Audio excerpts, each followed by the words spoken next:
அனைவருக்கும் வணக்கம். இந்த வீடியோ பதிவு எல்லாருமே இந்த டிஎன்பிஎஸ்சி எக்ஸாமினேஷன்ஸோட தாக்கம், அதில் எப்படி பெர்ஃபார்ம் பண்ணோம், அதனுடைய கொஷின்ஸ் எந்த மாதிரி இருந்தது. ஏன்னா நம்மளுடைய லைஃபே அந்த எக்ஸாம்ஸை வச்சு தான் நம்ம பிளான் பண்ணியிருந்தோம்.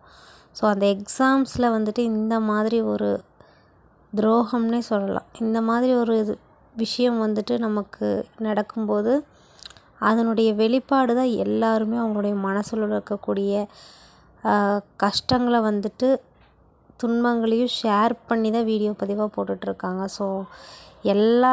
இப்போ சேனல்ஸ் வச்சுருக்கவங்க புலம்புறாங்க அப்படின்னா, சேனல்ஸ் இல்லாதவங்களுடைய மனநிலை சேம் அதே மாதிரி தான் இருக்கும். அந்த மாதிரி இருக்கும்போது நம்மளுடைய மனசில் இருக்கக்கூடிய குமுறல்களை தான் நம்ம வெளிப்பாடாக நம்ம டெய்லியும் போஸ்ட் மூலிமா தெரிவிச்சிட்ருக்குறோம். இந்த போஸ்ட் பார்த்திங்க அப்படின்னா ரொம்பவுமே வேடிக்கையாக தான் இருக்குது. இந்த நியூஸ் எல்லாருமே பார்த்துருப்பீங்க. இப்போ நேற்றுக்கு பார்த்துட்டிங்க அப்படின்னா ஒரு டிவி நியூஸ் கொடுத்துருந்தாங்க. அதுவும் நான் பார்த்தேன்.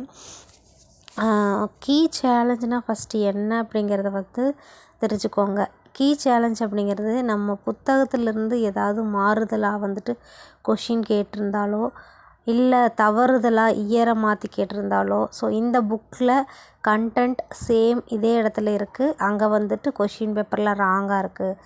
அதைத்தான் நம்ம கொஷின்ஸாக ஸ்க்ரீன்ஷாட் எடுத்து பிடிஎஃபாக க்ரியேட் பண்ணி நம்ம டிஎன்பிஎஸ்சிக்கு ஒரு கீ சேலஞ்சாக கொடுப்போம்.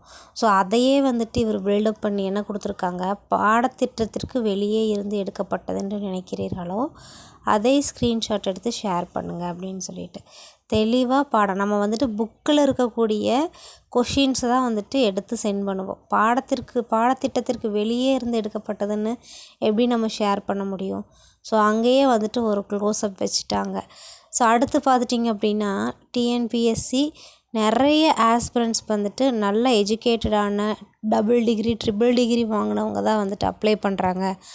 அதனால் அவங்களுக்கு இருக்கிற மாதிரி அவங்க ஆன்சர் பண்ணக்கூடிய வகையில் நாங்கள் கொஷின் செட் பண்ணியிருக்கோம், அந்த மாதிரி தான் இருக்கும் அப்படிங்கிற மாதிரி ஒரு நியூஸு.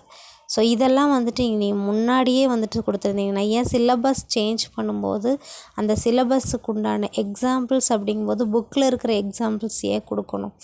அந்த எக்ஸாம்பிள்ஸை நீங்கள் கொடுக்கறதுக்கு முன்னாடியே நீங்கள் இந்த மாதிரி தான் கொஷின் மேக் பண்ணுவீங்கன்னா, நீங்கள் இப்போ எடுத்துருக்கக்கூடிய கொஷின்ஸையே எக்ஸாம்பிளாக கொடுத்துருக்கலாமே. இப்போ ஒரு ஓலைச்சுவடியிலேருந்து ஒரு கொஷின் கேட்குறீங்க அப்படின்னா, அந்த ஓலைச்சுவடியில் இருக்கிற கொஷின்ஸை நீங்கள் எக்ஸாம்பிளாக கொடுத்துருக்கலாம்ல. அந்த மாதிரி கொடுத்துருந்தா நாங்கள் ப்ரிடிக்ட் பண்ணியிருப்போம். இப்படி தான் கொஷின் பேப்பர் இருக்கும் அப்படிங்கிற ஒரு தெளிவு கிடச்சிருக்கும். அப்போவே நாங்கள் வாய்ஸ் ரைஸ் பண்ணியிருந்திருப்போம். அப்போல்லாம் சைலண்ட்டாக மூவ் பண்ணிவிட்டு எங்கே செக் வைக்க முடியுமோ அந்த இடத்துல கிளியராக செக் வச்சு எங்களுடைய பாமர மக்களுடைய லைஃப்பில் ஒரு ப்ளே கிரவுண்டாக யூஸ் பண்ணி ப்ளே பண்ணிகிட்ருக்காங்க. அதுதான் இங்கே நடந்துகிட்ருக்கு. இது எந்த அளவுக்கு போகும் அப்படின்னு சொல்லி தெரியல. இது ரீ எக்ஸாம் அப்படிங்கிறாங்க.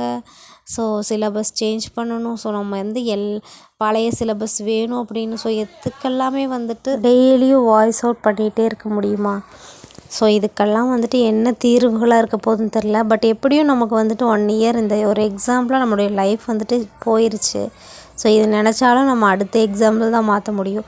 அடுத்த எக்ஸாமில் சேஞ்ச் பண்ணலாம் அப்படின்னாலும் அதில் ஏதாவது ஒரு குளறுபடி பண்ணி தான் வைப்பாங்க. ஏன்னா அது already group 2 exam question syllabus எல்லாமே சேஞ்ச் பண்ணி வச்சுருக்காங்க. அந்த சேஞ்சிங்கில் இவங்க எந்த மாதிரி கொஷின்ஸ் இதுலேயே கொஷின் எடுத்தாச்சு. நெக்ஸ்ட் அதுலேயும் பார்த்திங்க அப்படின்னா எடுத்து வச்சுருப்பாங்க ஆல்ரெடி. எடுத்து வச்சுட்டு அதில் ஒரு கேமிங் மாதிரி இவங்க ப்ளே பண்ணுவாங்க.